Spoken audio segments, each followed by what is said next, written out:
So, Lorika, vandag se vraag is, waarom is ek besig om die ouer te word, wat ek myself beloof het, ek nooit sou wees nie?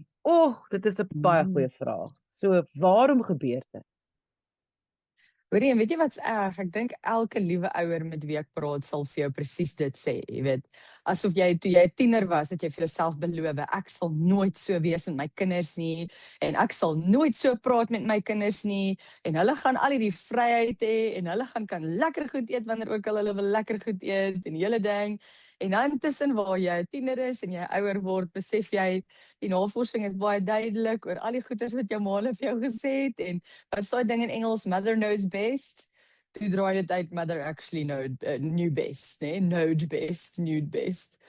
Maar dis selfs vir die ja. negatief op. Dis selfs vir die negatief op. Dis nie net vir die positiewe goeders nie. Dit is selfs vir die negatiewe goed wat ons ervaar het as negatief van ons ouers.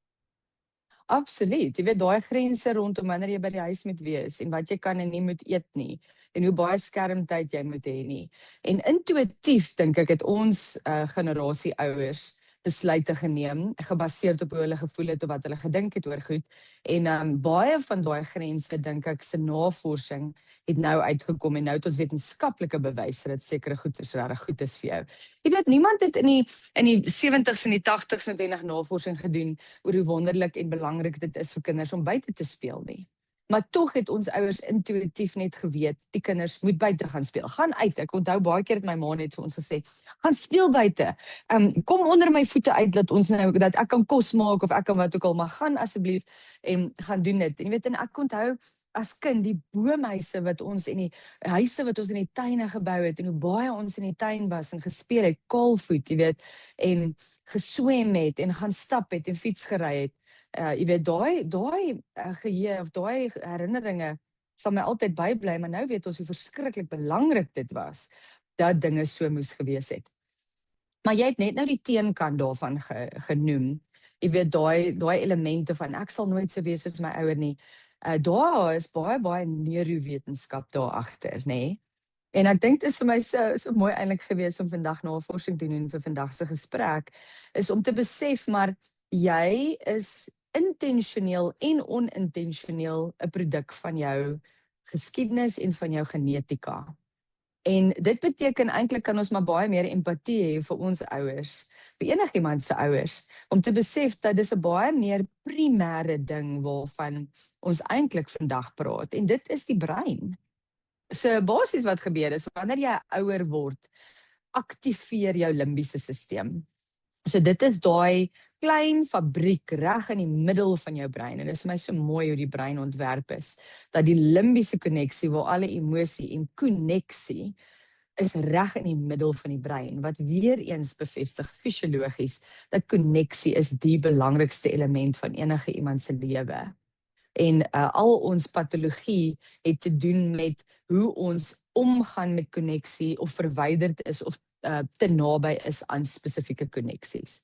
So ons filosofiese element, soos wat ek en jy nogal neig om te raak. So die emosionele brein raak aktief.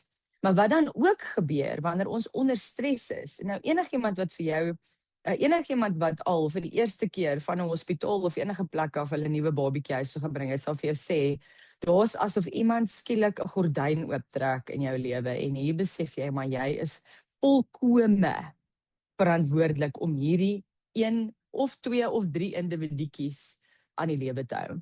So dan aktiveer jou amygdala, wat jou bedreigingsentrum in die brein is. En is interessant, ek werk vreeslik baie met nuwe mammas, en hulle sal vir jou sê, dis asof daar hierdie aggressie in my wakker geword het, en my man kan nie verstaan hoekom nie. Maar dis absoluut jou amygdala, dis daai fight or fly, dis daai waar jy wakker word en jy sal moord pleeg om jou baba te beskerm. En dit is wat dan hier geaktiveer word, né? Dis ook wanneer jy weet, uitputting beleef en jy regtig sleg slaap, dan is hierdie amygdala, hy seefuur. En dis eintlik in baie opsigte nogal 'n krisis, ja.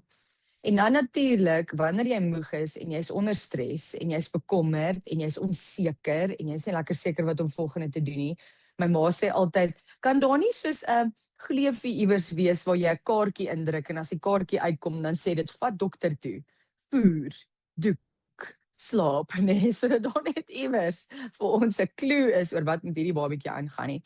Maar jou prefrontale korteks, dis die voorste kant van jou brein, wat verantwoordelik is vir jou geduld, vir jou emosionele regulering, vir jou inhibisiebeheer, jou rasionele denke, al daai goeters het 'n verlaagde kapasiteit.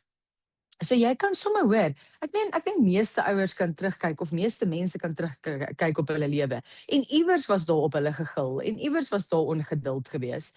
En daar was, jy weet, irrasionele denke. En dan jy kan nogal dink, wat gaan aan in my ma se kop? Dat sy nou besluit het ons doen ABC of ons moet hierdie doen of ek moet so optree. Nou besef jy, dit was 'n fisiologiese ding wat in jou ouers plaasgevind het. En jy kan met al die beste intensie, jou absolute beste probeer om nooit so op te tree nie, maar jy veg hierso teen fisiologie en dit is 'n interessante ding om aan te dink, ja.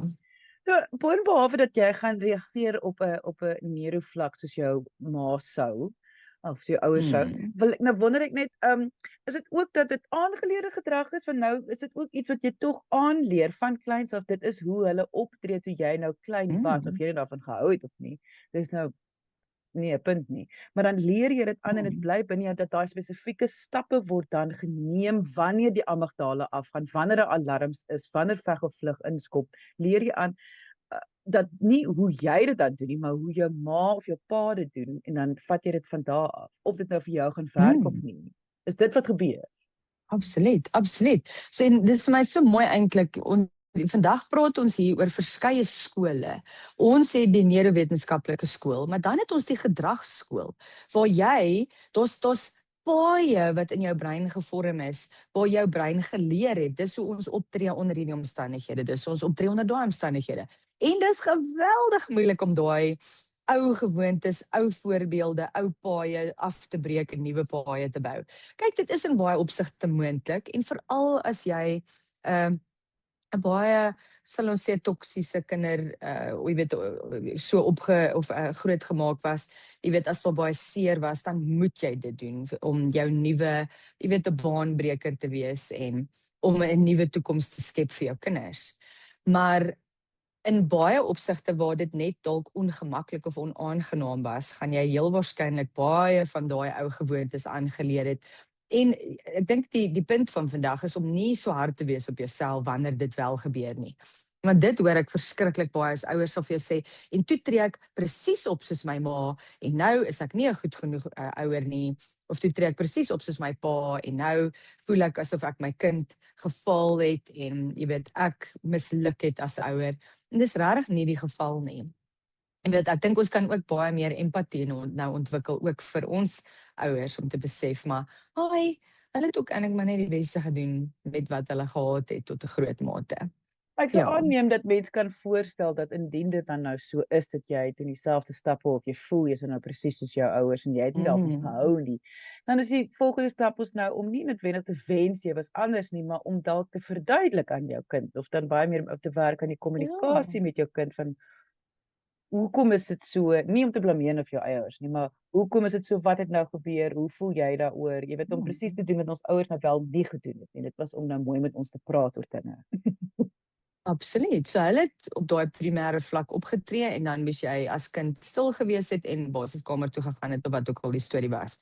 En selfs daai komponent van, gaan na jou kamer toe, en jy weet, kinders word gesien en nie gehoor nie, al daai goeters, as ek daaroor dink, ek dink dit was dalk 'n manier om te sê, maar daai ouer was heel waarskynlik baie oorweldig geweest, en jy as kind moet onmiddellik uit die omstandighede verwyder word, of daar sal dalk ander nagevolge wees, jy weet. Maar wat ek hierso vind is, navorsing toon dat die diepste vorm van koneksie tussen 'n ouer en 'n kind is wanneer herstel plaasvind. So, jy weet, en ek sien dit in my eie kinders ook, wanneer ek hulle neersit en sê, "Sjoe, mamma het regtig nou nogal groot emosie gehad in daai oomblik," of "Mamma het dalk ooreageer in daai oomblik," en ek's regtig jammer dat ek so opgetree het. jy dalk bang gevoel of bekommerd gevoel of wat ook al. En dan praat ons daaroor en ons sê hierdie gedrag van jou het my as mamma bang gemaak want ek is bekommerd oor jou veiligheid. So ek het dalk hard gepraat toe jy oor die straat wou hardloop. En dan word daar in dit leer jy en daai boublokke, jy kan dit sien in jou kind se gesig. Die oomblik wat jy so met hulle praat, onmiddellik is letterlik als vergewe vir beide kante.